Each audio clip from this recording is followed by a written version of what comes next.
বিয়ের 5 দিন পরই বাবা হওয়ার খবর পেলেন নোবেল।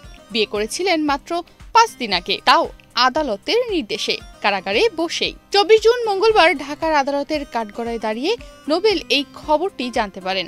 এর আগে কড়া নিরাপত্তার মধ্য দিয়ে যখন নোবেলকে আদালতে আনা হয়, তখন বেশ খোশ মেজাজেই ছিলেন তিনি।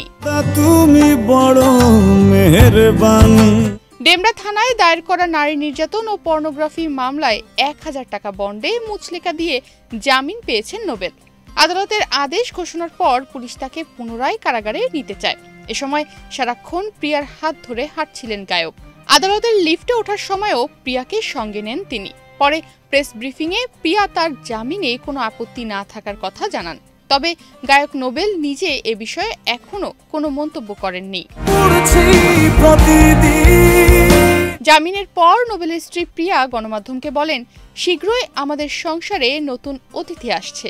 জামিন চাইছি, জামিন পাইছি, এটা আমরা খুশি। এর আগে গত 18 জুন ঢাকার মেট্রোপলিটন ম্যাজিস্ট্রেট নাজমিন আক্তারের আদালত নোবেলের আইনজীবীর আবেদনের পরিপ্রেক্ষিতে নোবেল ও ওই তরুণীর পারস্পরিক সম্মতির ভিত্তিতে বিয়ে সম্পন্ন করে তা আদালতকে জানানোর নির্দেশ দেন। পরদিন কেরানীগঞ্জ কেন্দ্রীয় কারাগারে কারা কর্তৃপক্ষের তত্ত্বাবধানে কারা ফটকে নোবেলের সঙ্গে ধর্ষণ মামলার বাদী সেই নারীর বিয়ের আনুষ্ঠানিকতা সম্পন্ন হয়। তনিমা রহমান, বাংলাদেশ প্রতিদিন।